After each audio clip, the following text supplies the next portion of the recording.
2025, 9 de la noche, trabajando en Día MSC, respondiendo obviamente preguntas y dudas. Y aparece una persona, vamos a dejar nacionalidad latinoamericana abierta, porque es importante hablar sobre esta situación. Y una persona muy preocupada llega con una historia muy triste, ¿no? Vamos a hablar de los sentimientos y emociones que provocan. Una persona que no le salió bien la idea de irse a Estados Unidos, que pierde muchísimos sueños al tratar de irse a Estados Unidos, regresa a México, no de esta oleada, sino de la oleada que vino el año pasado para todos. Es algo que recurrentemente ha venido a presentarse y comentando que aquí vive su abuelita, su abuelito, su papá, su mamá, tres de sus tíos y dos de sus hermanos. ¿Y cuál es el problema? Recibe una notificación, ya llevaba 5 días buscando asesoría y recibe una notificación que le dice que le fue negado el refugio. Y en un elemento muy importante, toda su familia había obtenido su residencia temporal por refugio. ¿Y qué pasó? Siguió toda la estructura de todo lo que le explicó su familia para poder pedir refugio. Y en el año 2025 obtiene una negativa, corriendo a última hora, preocupada, sin poder tener un lugar a donde regresar porque ya no hay familia, sin una segunda opción. Y viene una pregunta básica y con eso comenzamos el podcast de Día MSC. Para ello, bienvenido Abraham, bienvenidos a todas las personas que nos siguen cada 8 días o cada que nosotros tenemos un video. Muchísimas gracias por acompañarnos. Abraham, a contestar la pregunta más importante que creo hoy que va a cambiar la vida de muchas personas. ¿Vale la pena hacer un recurso de revisión en este año 2025? No, claro, pues es que es el método para revocar una resolución. La autoridad no es infalible, ¿no? O sea, tarde o temprano cometen un error o no encuentran los elementos para evaluar la petición del extranjero. Normalmente, como la historia que comentas, los extranjeros nos contactan cuando ya tienen mal, ¿no? Ya tienen alguna negativa, ya sea porque se las hizo un abogado mal hecho o porque ellos decidieron hacerlo y no supieron cómo hacerlo, porque pues no es posible conocer la legislación de un país cuando vienes de un país muy diferente. Es como si yo tratara de irme a Colombia a hacer una resolución hacer una solicitud y sin saber nada, ¿no? De cómo es el sistema colombiano, pues obviamente es muy probable que obtenga una negativa. Entonces, en el 2025 en México, pues el único camino correcto, si es que obtuve una negativa, es hacerlo con un abogado.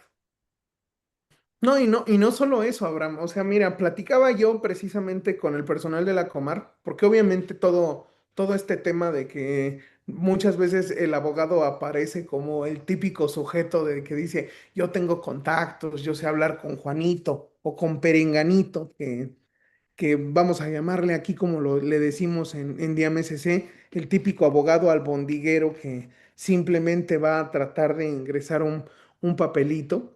No lo recomiendo, o sea, obviamente, ya hoy en día las resoluciones de Comar son un dolor de cabeza, no son sencillas. Si alguien se pone a leer hoy una resolución de Comar, híjole, o sea, ya tiene factores individualizados, viene con tratados internacionales, justificaciones legislativas, vienen incluso con temas de jurisprudencia para poder negar un refugio. Pero a ver, ¿de quién ha sido culpa? La culpa no es ni del extranjero, ni de la institución, ni de los abogados. El problema es el mal uso de la institución del refugio. Lo platicábamos en el programa anterior.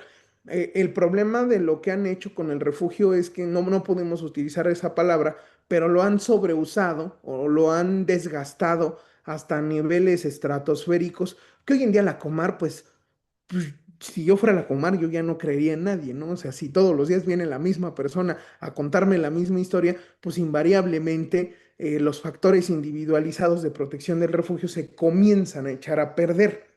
No, y fíjate que no solo es eso, José Luis, o sea, la Secretaría de Relaciones Exteriores ya está negando muchas naturalizaciones. el Instituto Nacional de Migración está negando muchas unidades familiares.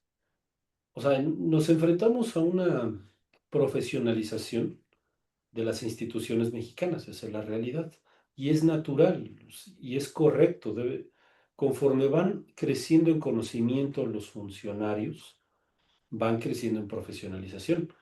Si antes un abogaducho era capaz de engañarlos, como en el Instituto Nacional de Migración, casaban a chinitos, ¿no? Con gente, o tenían hijos que según se llamaban Juan Chong, ¿no?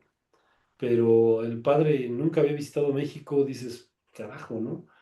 Y ese tipo de situaciones es obligatorio que se profesionalicen.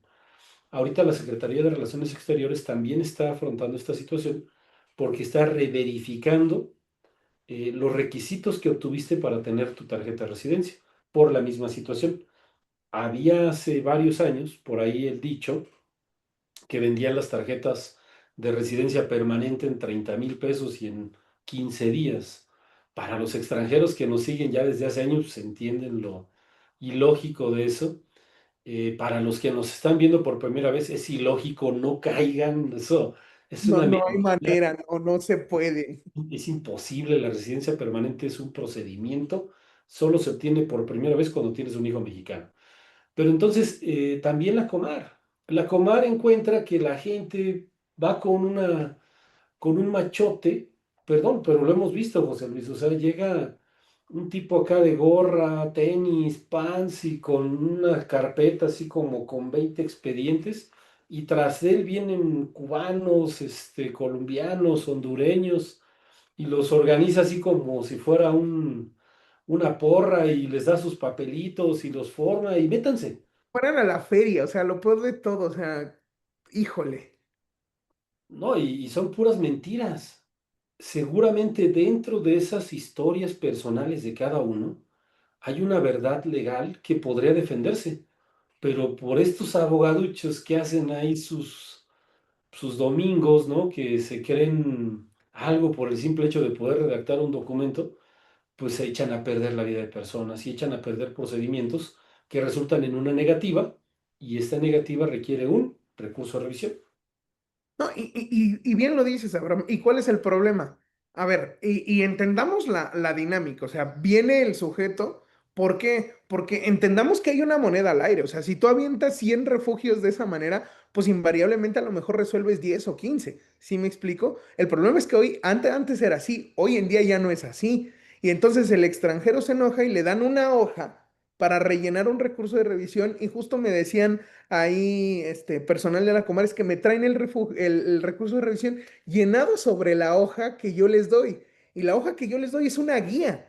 Y vamos a ser honestos, Abraham. O sea, esta mala costumbre de los abogados, promedio hoy en día de no tenemos que decir tanto para la autoridad o no tenemos que redactar tanto, ¿no? Y van y entregas estos recursos de revisión de 3 hojas, de 4 hojas, resumiendo perfectamente. Lo que la Comar quiere es saber qué es lo que está pasando con la persona, porque es una persona en situación de vulnerabilidad. Necesita entender qué le están violando, por qué se lo están violando, cuáles son las situaciones. O sea, hay recursos que nosotros lisa y llanamente entran con 15 hojas o recursos que entran con 35 o con 40. ¿Por qué? Porque requiere un análisis. Pero si yo voy y entrego mi recurso de revisión sobre la hoja de requisitos y nada más le escribo encima, pues la autoridad también entiende que su trabajo, pues, ¿cuál es? Recibirla. O sea, la autoridad en todo momento va a trabajar en pro de la ley, pero no, no en pro de la solicitud del extranjero. O sea, para lo que está la Comar no es para ayudar al extranjero, aunque suene un poco tonto. La Comar está para valorar la documentación y la información que aporta el extranjero para verificar si es candidato o no a un refugio. Entonces, un recurso de revisión así, no, brutalmente mal. O sea, lo primero es sentarse con el abogado y entender que eso requiere tiempo, requiere cabeza, no es rellenar formatos, no es de formarse, no son historias mágicas, no es de contactos, es de trabajo jurídico de fondo con la historia del extranjero.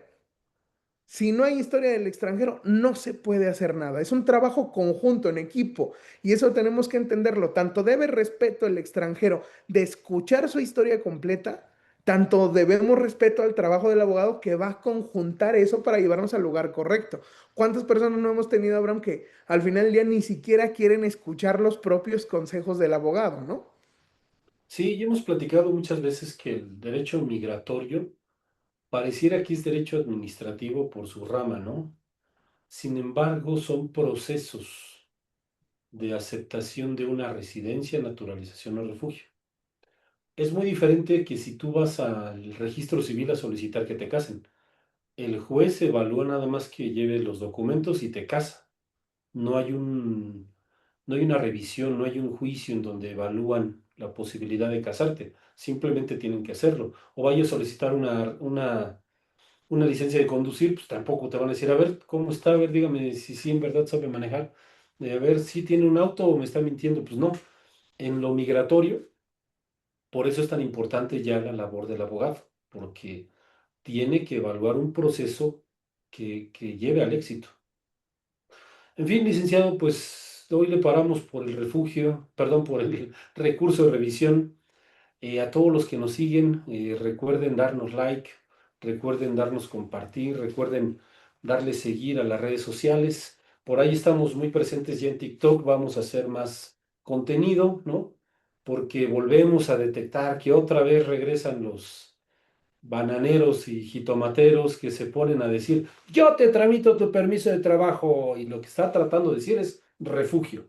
Si te rechazaron en el CBP One, vente conmigo y yo te voy a sacar el permiso de trabajo. Dices, oye, ¿cómo estás mintiendo? O no lo entiende, yo creo, ¿no? Pero en fin, vamos a seguir avanzando. Gracias por acompañarnos en este podcast que nos encanta mucho. Licenciado, si puede despedir, le agradezco. No caigan en estafas de abogados, mucho menos si hablan así o mucho menos de se va a poner difícil en el 2025. Las reglas del juego siempre han sido las mismas, siempre. Solo hoy, como bien lo explicó Abraham, es profesional, con trabajo y recuerden algo muy importante. Nadie es ilegal en este mundo. Hasta luego. Hasta luego.